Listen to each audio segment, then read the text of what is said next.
Hey guys, welcome to the 44th episode of Dreamers and Doers. 44? Yeah, There's that's a lot of quite dreamers bit. out there. And a lot of doers. Yeah. I suppose you need both, right? Yeah, definitely. And yeah, people who actually are dreamers and doers at the same time, like you, Adam. Yeah, I suppose I am. So yeah, basically I interview people who follow their passion Cool. and use it to make the world better. Mm-hmm. So I don't know if it's one of your Well, ambitions. I'm certainly following my passion, but I suppose if I'm making the world better, I think that one's more up to debate. Yeah, okay, we can talk about it, but yeah, basically in terms of following your passion, well, I'm super stoked to interview you because I've been following you quite a bit on YouTube. Cool. And I think with Guillaume Nery, you're the two people who really made me want to try freediving. Ooh. I tried with Dan, your friend, your partner, and absolutely loved it because you have a combination of stillness and a bit of performance. So we'll talk a bit about that. Mm-hmm. I'm usually really interested in the story and how you got into freediving in general, and especially competitive freediving because Adam is 8 times record holder. Yes, for Australia. For Australia, Mm-hmm. Yeah. Okay, so the question is how I got into it. Yeah, a bit of your story. Did you watch The Big Blue? No, I didn't know freediving existed. Basically, what happened was I went to university and I graduated with a very useful degree in theatre. Mm-hmm. And then basically went backpacking around Australia, around Southeast Asia. Okay. And while I was backpacking, I ended up wanting to do a bit of scuba diving. So I went to Koh Tao in Thailand and did a little bit of scuba diving. And I got really bored with scuba diving quickly because, you're kind of just down there and you're looking at things. And after a while, I was like, okay, I've seen a lot of things. Now what? And I've been scuba diving since I was 14, and I loved it until then. But since I've tried freediving now, it's hard to go back. Yeah. So basically, what happened was there was a freediving center on the island as well, and I just signed up for a beginner course, and I just loved it, and that was literally it. So I loved it so much, I went back home. Got some money together, got a job and made some money, and then went back to Koh Tao and continued training there with them, and then all of a sudden, my sort of travels as a backpacker became more about traveling as a freediver and going to different freediving locations to train, and eventually I got kind of deep, and people were like, oh, Adam, why didn't you enter a competition? I was like, I suppose I should, and that's really it. So when I got into freediving, there wasn't really much of a career to be had out of freediving, right? It wasn't a situation where you said to yourself, oh, I'm going to be a professional freediver. Well, now you can. Now you can be like, okay, I'm going to make a living out of freediving. You just go for it. But when I started, I was just doing it because it was fun. I enjoyed it. And when I started competing, it was because it was just fun and I enjoyed it. And I never really anticipated my life turning into what it is, which is, I suppose, becoming a professional freediver. To a point where now you only live from your freediving, right? Competition and the events you organize, like the Deep Week this week? Yes, exactly. So we do a combination of things. We have I compete, and then we make some cash out of sponsorships and things like that that come through our competitions that we attend. Because in general, I'm interested also. People are like, I can follow my passion. I think we live at a time where you can monetize and make a living out of your passion. So that's it's a lot. It's a lot easier to monetize your passion at the moment. In fact, there are so many ways to do it. It's we would be here for a very long time if we were going to talk about all the different ways we can monetize hobbies or whatever your passion may be. But it's a very good age for that, I think, at the moment. Yeah. And to go back to freediving, I'm really interested. So you loved it. Why? What's the feeling you find in freediving that you absolutely love? There are so many things, right? So for starters, I'm a very goal-orientated person, and so for me, it's such a perfect sport because everything is measured in these meters, right? And even though most of the time you're not chasing meters, breaking into new territory or adding a few extra meters here or there every year or whatever it's an extremely satisfying thing for my mind. Well, I can understand. I have my personal best spreadsheet of everything I do. But besides that, the dives actually feel incredible. So I think one of the misconceptions about freediving is that it's like this crazy extreme thing, and you're diving down over 100 odd meters, and it's like you're like suffering or you're dying or it's like so risky. But the truth is that actually all the deep dives feel very comfortable and they feel beautiful, and they're just a really beautiful experience. It's a really beautiful experience in like weightlessness and flying through the water as well.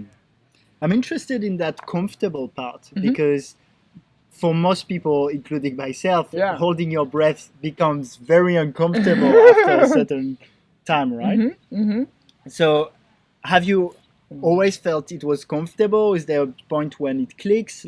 No, I mean, so I think one of the issues when people start to learn how to freediving is that people, all right, so you turn up, you say, okay, I want to start freediving.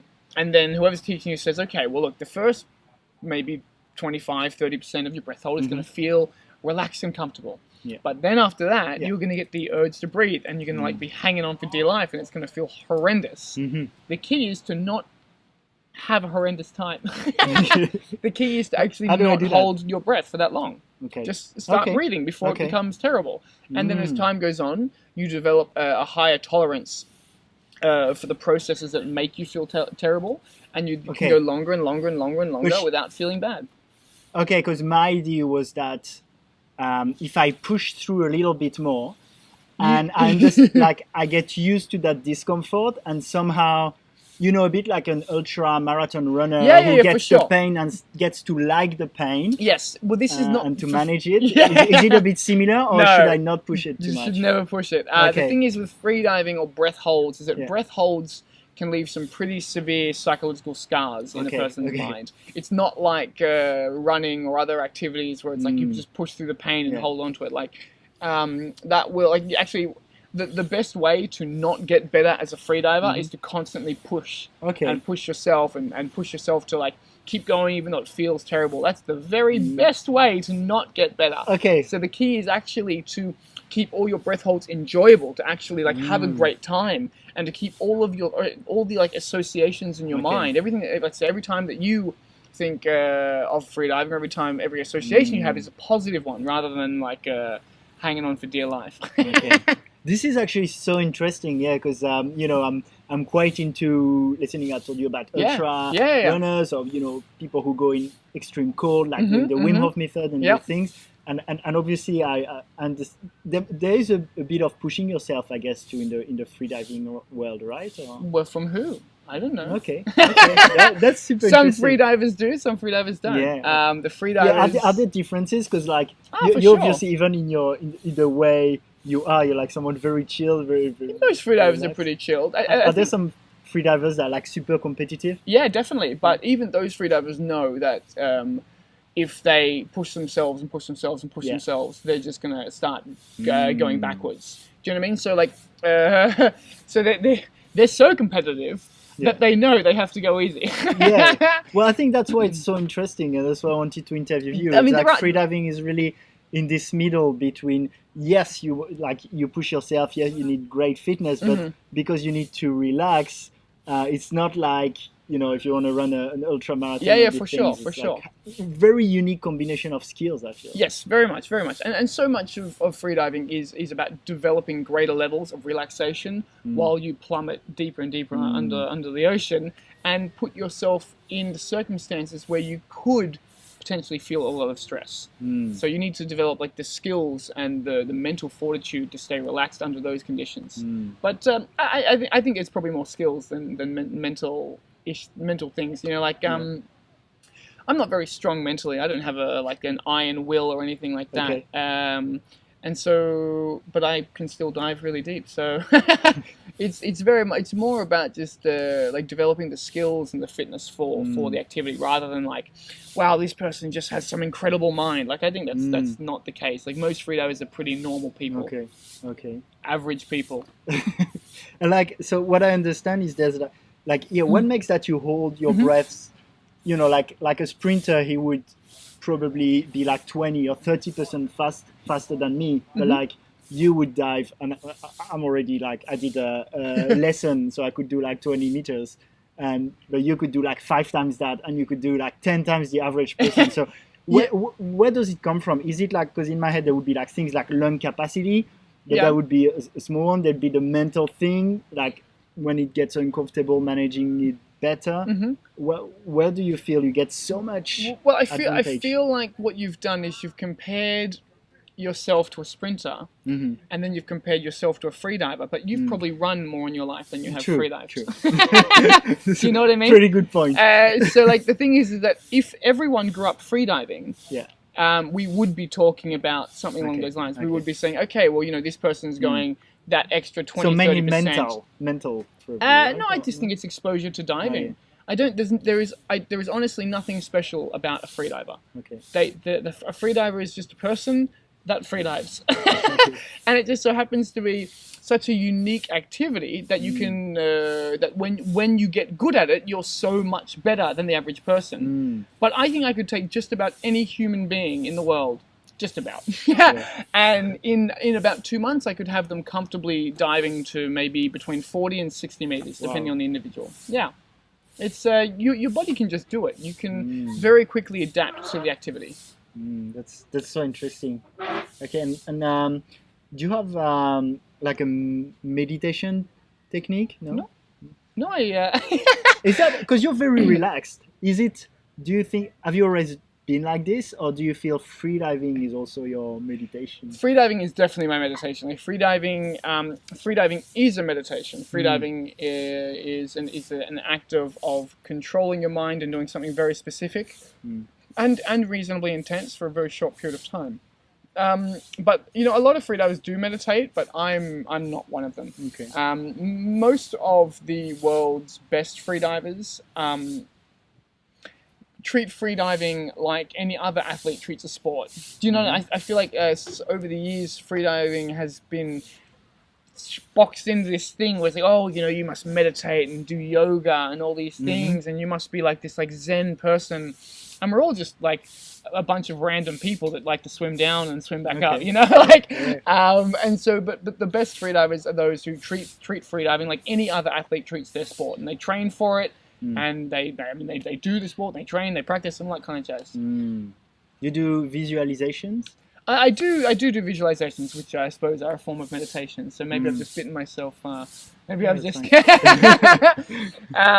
Meditation's pretty wide. It's a very. I suppose like I think I so often I'm like ready for the idea that people have of freedivers as being like this like meditative yogi person. Well, you're sitting in a lotus position. Oh, I just have flexible hips. It's comfortable, no? This is just, it's just not the most comfortable bench, so it's actually more comfortable like this. But yeah, but yeah, most freedivers are just pretty simple people that treat freediving like any other athlete treats their sport. And the thing is that anyone can freedive. Like anyone can pick up freediving and become a champion. Like I started freediving when I was like 21, 22. Okay. So I started as How old an are adult. you now? I'm 30. Okay. That's pretty young for freediver, freediver, right? yeah. So most freedivers, most of my competitors are in their sort of like late 30s, early 40s. Okay. So I am one of the younger. You're after them. Yeah. Lots of time. But because it's such a low impact sport, you can do it well into your 50s even. You know, my primary training buddy is 48 years old, and he dives deeper than I do. Okay, well, that's cool.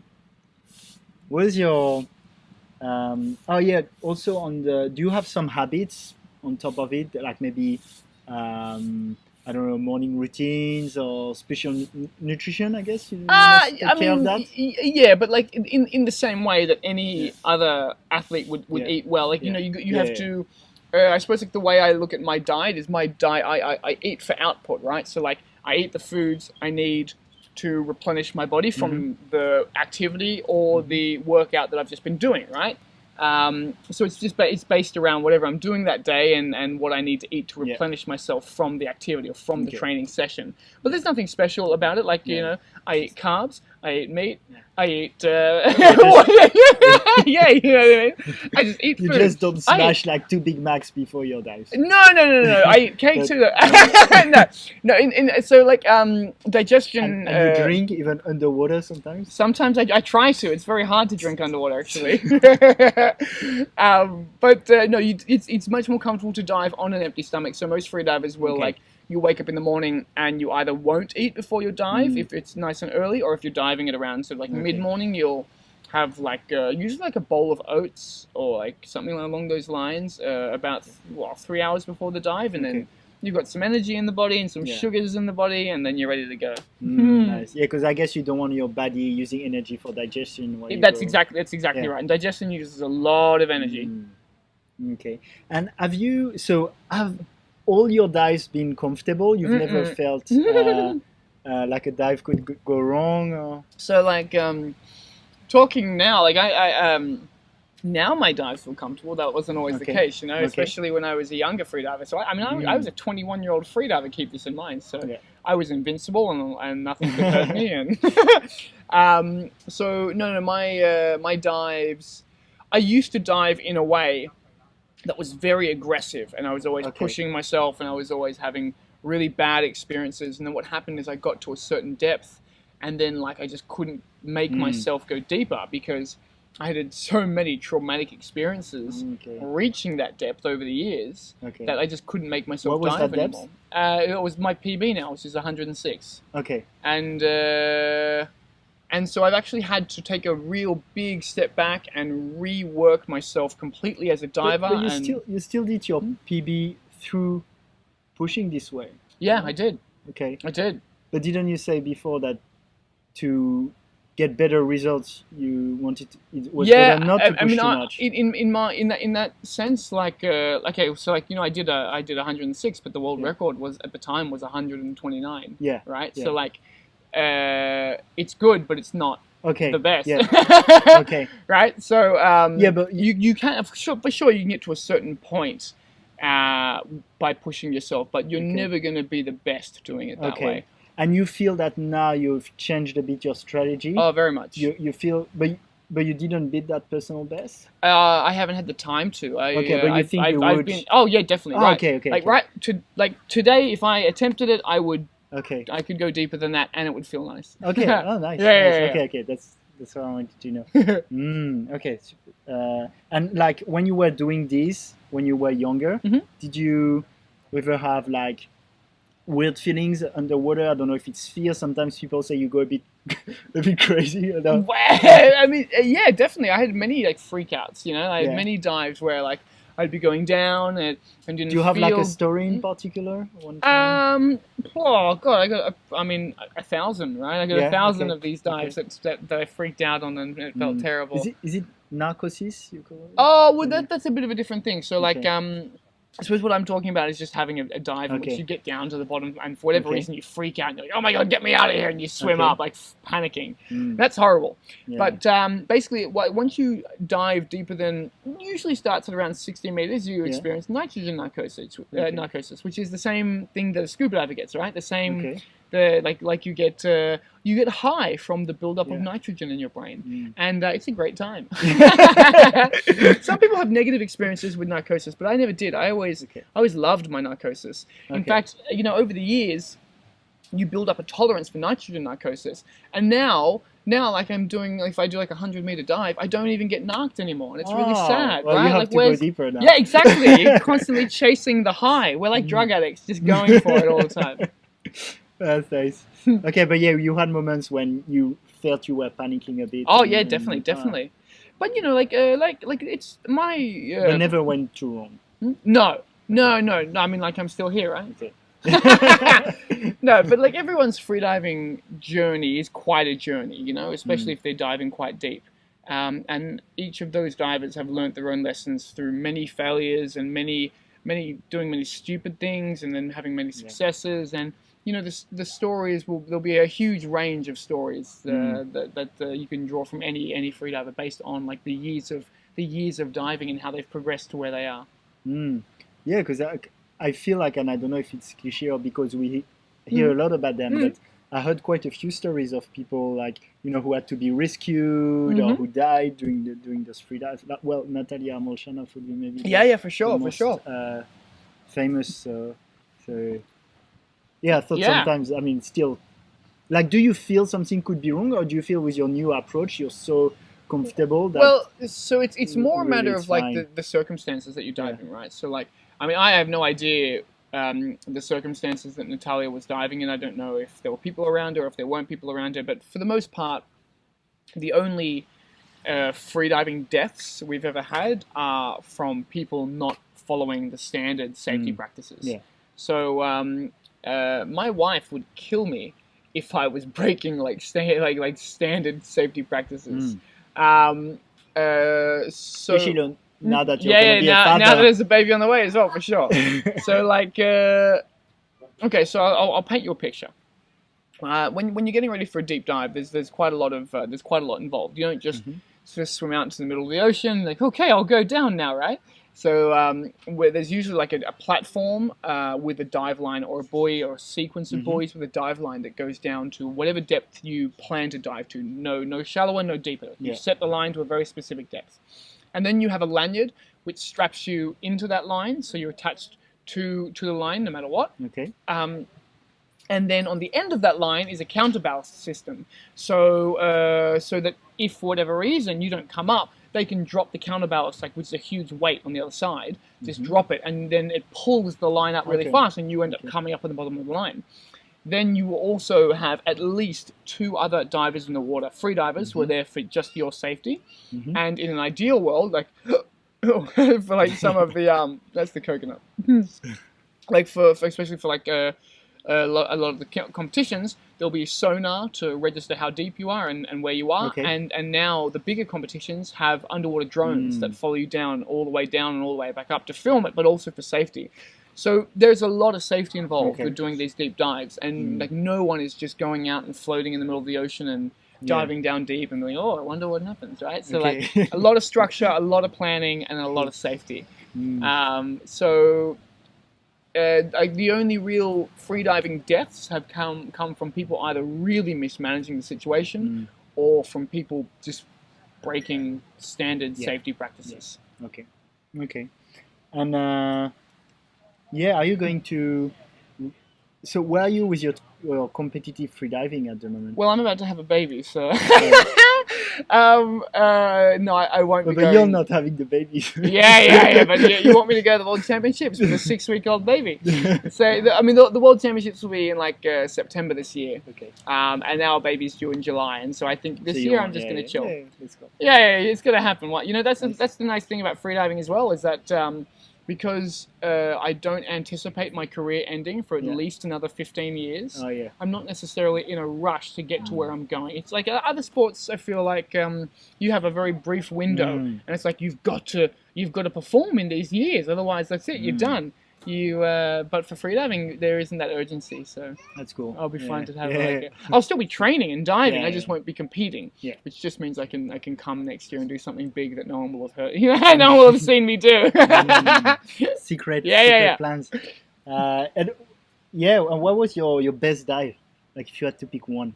If I had to pick my best dive, it would have been one of the free immersion dives I did in Vertical Blue last year. So this was after I'd spent a lot of time reworking my reworking how I dive and my skills and my mental approach and all that kind of stuff. And so even though I hadn't gone deeper with the monofin, I had gone deeper in the other disciplines. Okay. And so I did 99 meters free immersion, which is where you don't wear fins, but you just pull on the rope. So it's a lot slower, and typically you don't go as deep. So I mean, I think the 99 free immersion dive is probably equivalent or almost equivalent to the 106 with the fins. But I did that dive in a state of complete bliss and calm and happiness, and that was a really beautiful thing. It was a really beautiful thing to, in the middle of the world's biggest freediving competition, announce a PB dive, something you've never done before, and just execute it with complete ease. Nice. And in terms of environment, where's the nicest place? because I've seen you, you know, with whales. Yeah, for sure. In crazy places. So, what was the nicest environment where you did freediving? God, you know, every time I get asked this question, you have to pick one. What you know, what comes to my mind? I always think about when people say, you know, I can't have a favorite amongst my children. Yeah. You know, like I have no idea. I have no idea where the best place was. Like, everything was incredible for its own thing, right? Yeah. Like, diving with the humpbacks in Tonga is incredible.